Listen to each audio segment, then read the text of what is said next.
Chapter 6. Brian Rose. Hi, Sam. I'm in Butlins. I'm in fucking Butlins. Thank God I brought my hip flask, the one that Benjamin liked with the little Indian on it playing the panpipes. I managed to sneak to the toilet, taking a few little Indian sips between each new box of variety pack cereals Jan's kids devour. Jan's my new partner. She has a good heart with 2 feet firmly on the ground. That's the kind of woman I need. Not too sure I need 2 little rotters, though.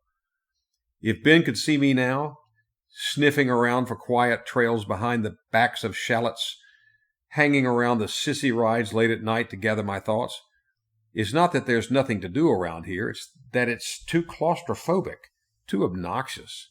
Every thought I have here is a Butlins thought. Everything is either exhilarating or not, as if one's experience could be portioned out through the length of a roller coaster ride. Everything here is electrically powered, but it doesn't feel electric to me. There's no room for quiet revelry, no red wine depths to fall into, what with all the harsh primary colors and two-dimensional surfaces. But hey, this is a middle-class type of whining, and my girl, my love, is a 21st century kind of love. Anyway, Ben. I left him a flower not long ago on www.findagrave.com. I placed 1 pink carnation symbolizing gratitude and 1 zinnia bush with blue flowers symbolizing thoughts of friends upon the page where I found his memorial profile. You can upload images of flowers to the site. Everyone who has ever lived and died on the face of this planet can be found on that site, and all sorts of things can be shared and talked about. Looks like there is such a thing as digital death after all, and life. It's difficult for me to do much more for Ben, to be honest, or for anyone for that matter. It took me 5 minutes to limp into this toilet cubicle. Ever since I was diagnosed with compartment syndrome some 20-odd years ago, I've had to forego grandiose trips to see friends over the country. I've had to stop listening to my spontaneous impulses, but I'm probably healthier because of it. I've always thought since the incident that the internet was especially made for guys like me. We may not be able to move much, but we can check the football scores and racing results. We can play a pretty good game of 8-ball pool online, and I can speak to you right now, wherever you may be. Ben is partly to be blamed for my disease, but I really don't hold an ounce of remorse or bitterness toward him. We were both as fucked up as each other. Benji was the only guy I knew who went his own way. I would have bumped into him sooner at school, but he was never there.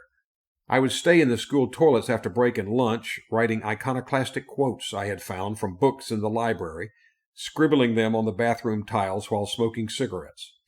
He was somewhere else in his car. The woods off Tosland Road, I heard. The only 17-year-old kid who knew the difference between La Boheme and Tosca. Seriously.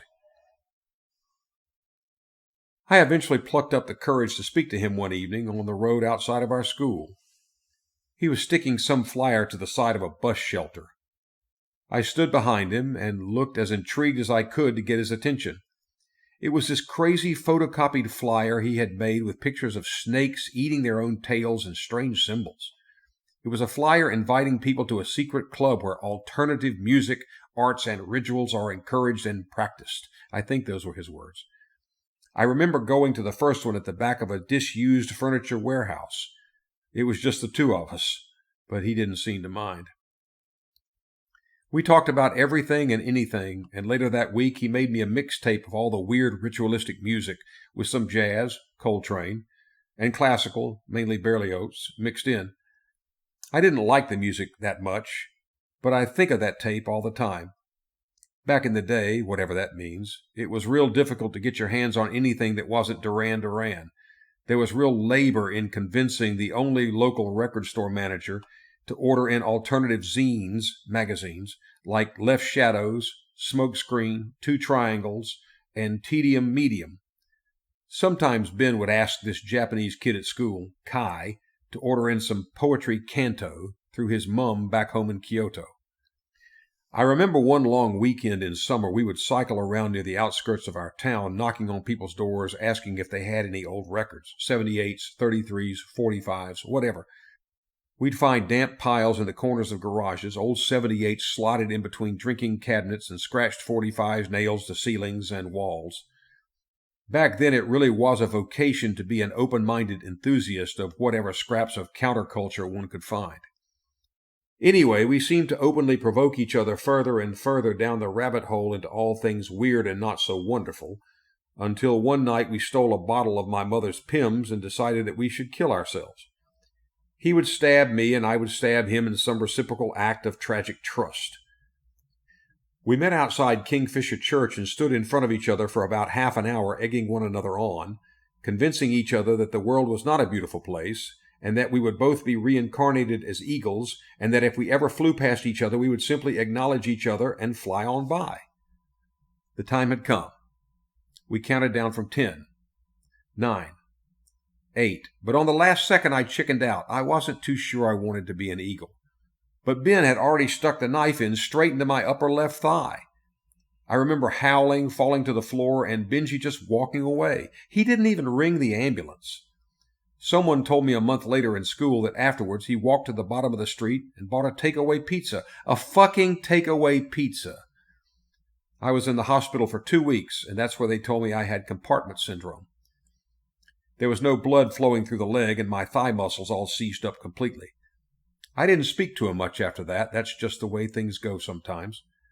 I still think of him in certain scenarios, as if he's there with me.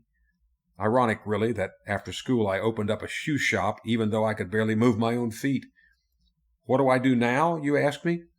I get a taxi every fortnight up to the benefits office to check in and receive my benefits for my leg, and then a taxi back to my home next to the sea, where I listen to records and drink far too much and wake up hungover and reach for coffee and look out upon the shoreline and occasionally think of eagles. Best wishes, Brian Rose. I returned back to the car positioned a few streets down from Long Sands Academy School, sat down and thought about the message Brian had sent me. Of all the things he spoke about, I couldn't help but repeat the line about electricity in my head. Everything here is electrically powered, but it doesn't feel electric to me. I felt like I had caught some meaning here. When something has electricity, it is meant to be exciting, but now it's the opposite. I look around, and every room in every house is lit with this accompanying low, dull hum. Something is on, but nothing is going on. I guess Brian and Benji would still have been kind of dumbfounded by electricity. They maybe had a television, but I bet it would have felt like some kind of strange, mind-numbing portal to them. From everything I had learnt about Benji, he seemed to adamantly boycott it, to always want to be out, walking around, in parking lots, exploring. Lights that comforted were boring to him, yet lights that blinked, blipped, and traveled suggested something altogether different, something mysterious, even futuristic. Yes, he listened to classical music in his car, but I feel as though this were some kind of metaphysical sanctuary he could escape into. Where else could he listen to his favorite classical pieces on full volume? With every new flyer that he had got photocopied from the local newsagents, with every new compilation tape he meticulously recorded for somebody, some sense of electricity must have passed through his body, and not the type of electricity that generated his family's toaster. Emotions and technology somehow coalesced and communicated with Benji as if some form of spirit or phantasm. And what about that other kind of electricity, the electricity of memory?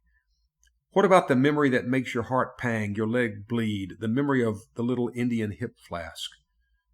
All of these sensations seem to get lost to everyone but the people that were there at that particular time.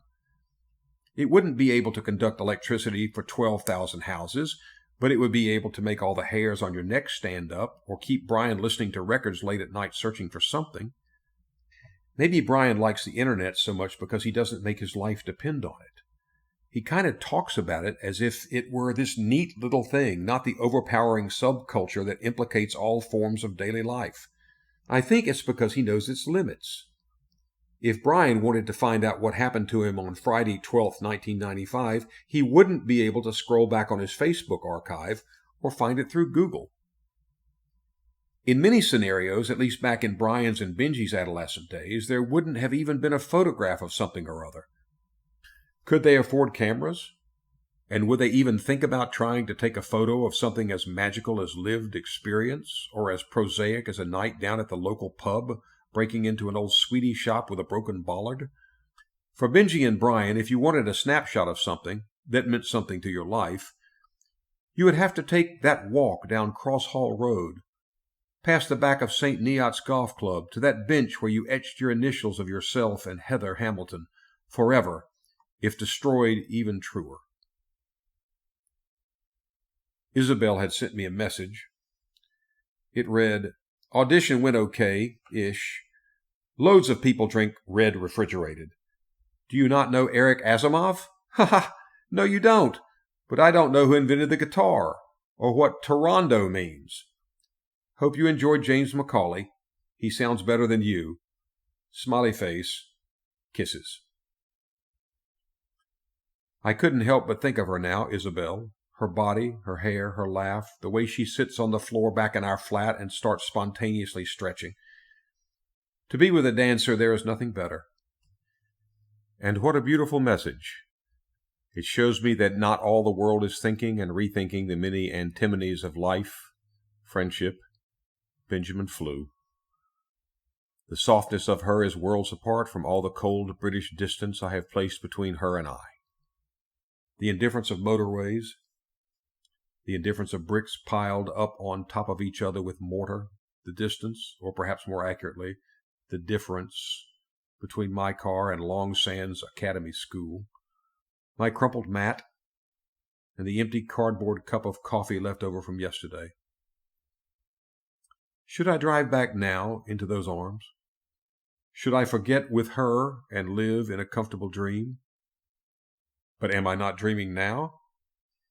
I have spent these last days with ghosts, George Bizet, Luigi Boccherini, and now my friends, James and Brian, even Jan and her kids. I did walk into Long Sands Academy.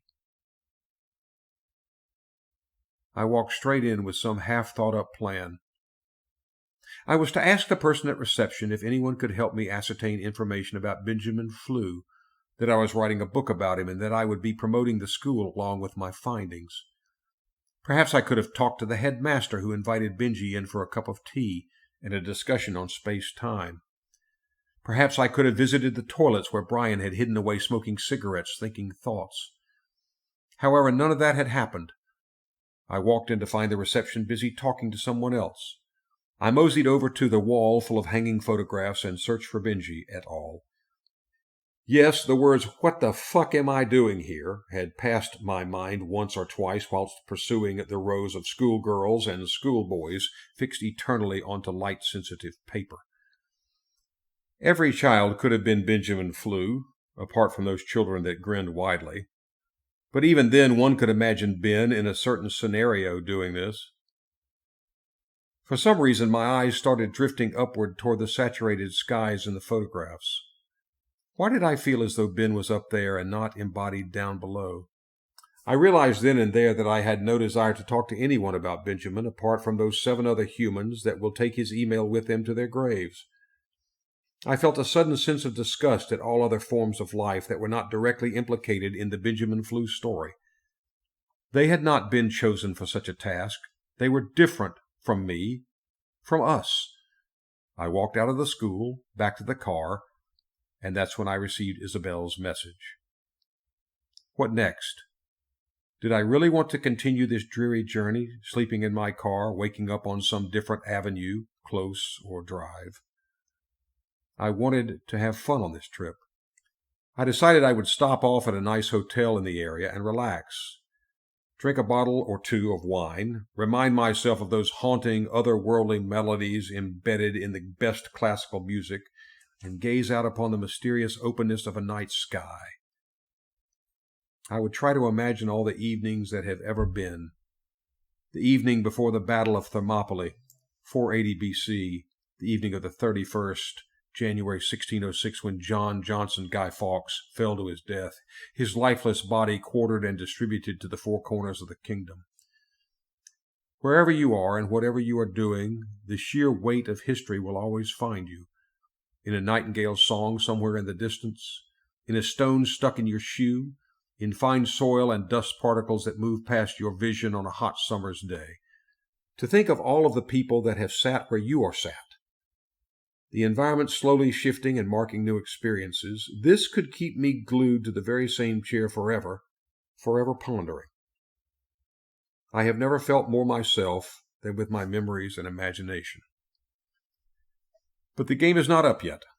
Brian had told us about a certain Toslin road that would lead us to the very same spot where Benjamin had spent all those mornings, afternoons, and evenings in his car, meditating on his own memories and imagination. I needed to go there first, and the wine could wait. A few seconds on Google Maps, and I had found the road, and, I think, the correct turning where a wooded spot nestled between two rough grazing plots. That had to be the place. I didn't know what I was going to do once I got there, but I wanted to get there at least. I also decided to do something rather impulsive. I attached all of the recipients that had received Benjamin's tragic email and wrote a quick sentence that would find its way to all of them with one click of a button. It read, "Sam here. Thanks to everyone that has found the time to get back to me. Currently at Ben's breeding ground, St. Neot, Cambridgeshire. Anyone who feels like a reunion, you know where to find me. Best." I pressed send and exerted one last bit of energy in order to get the car started. I checked the rearview mirrors and swiftly put Purcell's Fantasius into the CD player.